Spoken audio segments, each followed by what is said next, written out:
Since 2021, the concept of real-world access, RWA, has frequently appeared in the science of capital markets and media, held as the gateway to the next trillion-dollar capital flow in Web3. From bonds and stocks to real estate and art, it seems that all off-chain access can be tokenized and integrated into on-chain financial systems, ushering in a new era of connectivity with traditional finance. However, years later, the reality is far colder than expected. The total value of on-chain RWA is less than $7 billion, accounting for only about 3% of DeFi's total value locked TVL. Many RWA protocols proclaim tokenize everything, but their data is sparse, growth is sluggish, and the tokens lack market traction. Participation from everyday crypto users remains extremely limited. Why has a track with so much potential failed to take off? Can it truly bridge the on-chain and off-chain worlds? Is it a golden opportunity for Web3 or a transformation of traditional financial systems? In this video, let's dive into the current state, challenges, and potential opportunities of the RWA track. Over the past year, RWA has become one of the most compliance-friendly narratives. BlackRock launched its build fund, JP Morgan's Onyx platform went live, and the US, EU, and Japan have all advanced tokenization pilots. Singapore's monetary authority's Project Guardian continues to expand its scope, signaling that traditional financial institutions are actively embracing tokenization. On the surface, RWA seems to be thriving globally. But here's the question: how much do these developments relate to Web3 users, DeFi protocols, on-chain liquidity, or the broader crypto community? Most RWA pilots are happening on permissioned or private blockchains, bypassing the openness principle of the crypto ecosystem. These tokens aren't designed for everyday users, but rather serve to enhance the efficiency of traditional institutions. BlackRock's build fund may look like a token, but it's only accessible to specific institutions that must pass KYC, bank account verification, and rigorous review processes. This is a completely different world from airdrop farming, staking, or tapping into liquidity pools. In short, while RWA is hot, the crypto community feels disconnected because users don't experience the familiar sense of participation or profit-making potential.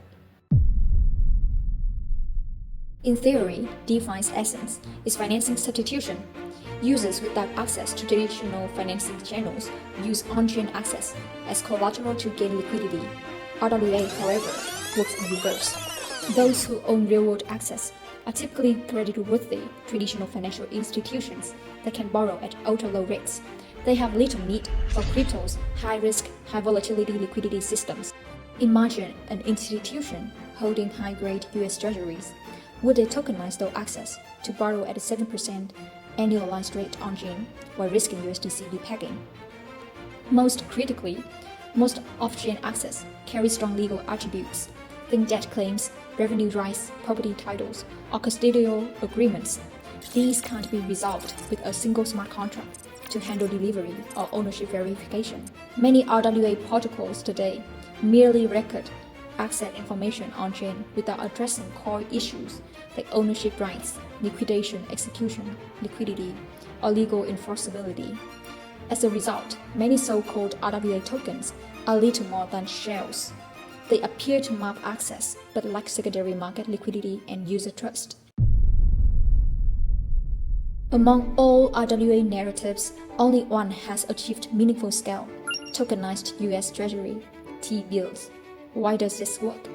US Treasuries are the most standardized, easily valued, and liquid access globally. Short-term Treasury tokenization offers B2B participants like institutional DAOs and on-chain funds a low volatility plus on-chain yield investment vehicle. The compliance path is relatively clear, with institutions able to hold these access under Reg D or Reg S frameworks. On-Those Finance OUSG product is a prime example.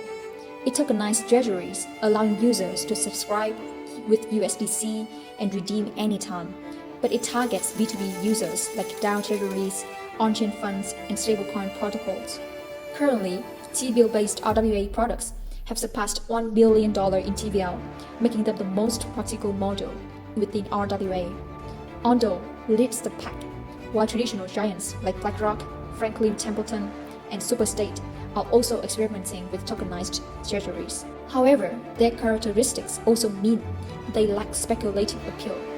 Token prices don't fluctuate, and there's no secondary trading market. They target institutions, not retail users. Without the profit-making vibe of meme coins or GameFi, they can't generate market hype. In summary, tokenized T-bills are a practical track, not an emotionally driven breakout sector.